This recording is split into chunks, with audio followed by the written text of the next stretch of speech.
CBSE ने class 12 revaluation process को लेकर एक बहुत बड़ा चेंज किया है। अब वो क्या चेंज है, यही सारी चीजें जानेंगे आज के सेशन के अंदर कि आखिर इस चेंज को करने का सीबीएसई का क्या पर्पस है, किस तरह का एक वो स्टेप आउट लेना चाहते हैं और इन चीजों से स्टूडेंट्स को क्या फायदा मिल सकता है, ये सारी की सारी चीजें जानेंगे इस सेशन के अंदर।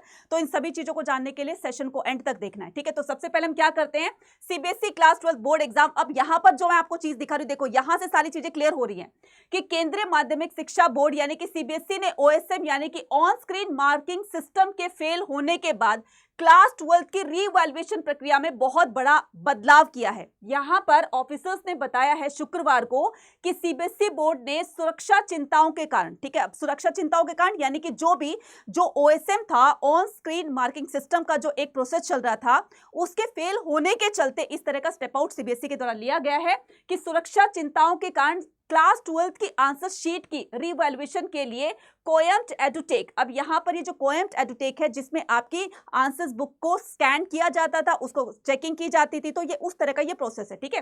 तो सीबीएसई ने क्या किया, क्लास 12 की आंसर शीट के रीवैल्यूएशन के लिए कोएम्प्ट एडुटेक, ठीक है, कि ऑन मार्क प्लेटफॉर्म का इस्तेमाल करना बंद कर दिया, जिससे कि आंसर्स को स्कैन किया जाता था और फिर उसकी चेकिंग की जाती थी।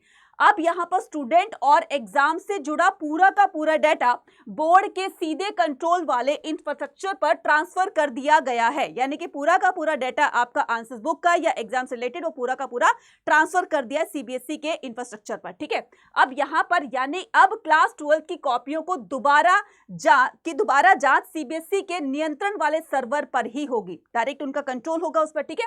रीवैल्यूएशन के लिए निजी प्लेटफॉर्म को हटा दिया गया है। हालांकि इस मामले से जुड़े एक आईआईटी अधिकारी ने क्या बताया है कि रीवैल्यूएशन प्रक्रिया के दौरान कोएम्प्ट का ओएसएम प्लेटफॉर्म का इस्तेमाल होता रहेगा और कंपनी ही उत्तर पुस्तिकाओं की स्कैनिंग करेगी, यानी कि पूरी तरीके से, ठीक है। ये भी एक ऑफिशियली ऐसा तो नहीं बताया गया, लेकिन हाँ कहीं ना कहीं उस ऑफिसर ने बता दिया कि आंसर्स की जो है चेकिंग वहां पर होती तो रहेगी, लेकिन इसका कंट्रोल जो है सीबीएसई ने अपने हाथ में ले लिया है। तो यहां पर थोड़े से गड़बड़ होने के चांसेस यहाँ पर और ज्यादा कम हो जाएंगे। हो सकता है कि इसको लेकर के स्टूडेंट को बहुत ही अच्छा रिजल्ट देखने को मिले, या हो सकता है इससे हमें वो ट्रांसपेरेंसी देखने को मिले जो भी पीछे गड़बड़ हो गई थी। आपको क्या लगता है कि इस तरह के चेंज से, ठीक है, यहां पर एक ट्रांसपेरेंसी देखने को मिलेगी, स्टूडेंट को फायदा मिलेगा नहीं मिलेगा, कमेंट सेक्शन में लिखकर इसको जरूर जरूर से बताइएगा। और यहां पर अब उन स्टूडेंट्स के लिए एक बहुत इंपॉर्टेंट बात मैं बताना चाहती हूं, जिन भी स्टूडेंट की री आ गई है, कंपार्टमेंट आ गई है, उनको आगे चल करके अपना कंपार्टमेंट का एग्जाम देना है।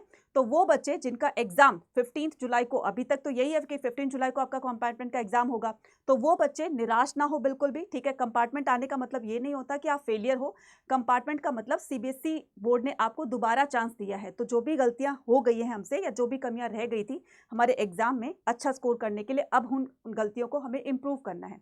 तो इंप्रूव करने के लिए आपको एग्जाम डे तक यानी कि 15 जुलाई तक अपने आप को ऐसे प्रिपेयर करना है कि जैसे आपको सब कुछ जो है आपने रिवाइज कर लिया है, आप कॉन्फिडेंट हो गए हो कि आप अपने कंपार्टमेंट एग्जाम में बहुत अच्छा स्कोर कर सकते हो। तो इसके लिए आपको जो सबसे ज़्यादा हेल्प करने वाली है वो है आपकी बुक, ठीक है। तो यहाँ पर एनसीईआरटी के हर एक चैप्टर के हर एक टॉपिक को जिसमें भी आपकी री आई है उनको अच्छे से रीड आउट कीजिएगा।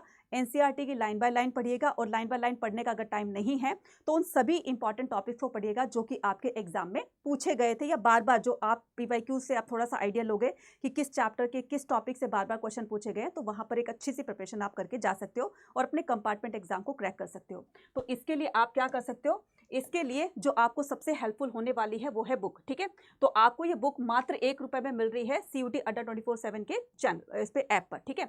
तो यहाँ पर ऑल कोर्सेज पर जाएंगे, मात्र ₹1 के अंदर आपकी किसी भी एग्जाम में अगर आपकी री आई है, कंपार्टमेंट देना है आपको, तो उसके लिए आपको क्या करना है, ₹1 में आपको बुक दी जा रही है। यूजी पीजी एंट्रेंस एग्जाम पे क्लिक करना है, आर्ट्स पे क्लिक करना है। जैसे आप यहाँ पर क्लिक करोगे, ठीक है, तो आपको वहां पर यहाँ पर दिख रहा होगा, ये है क्लास 11 12 का साइंस का, कॉमर्स का और ह्यूमैनिटीज का। तो हमें यहाँ पर क्लिक करना है, ठीक है।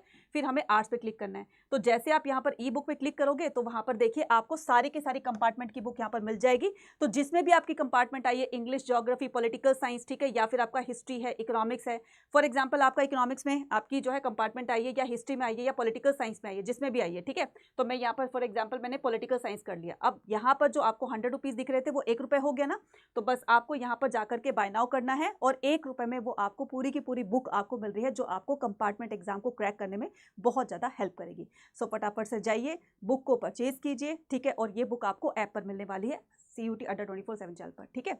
तो जाइए, इसमें फटाफट से इसको परचेज कीजिए और अपनी प्रिपरेशन को स्टार्ट कर दीजिए। फिर भी अगर कोई भी डाउट होता है तो कॉमेंट सेक्शन में आप लिखकर पूछ सकते हैं। Thank you.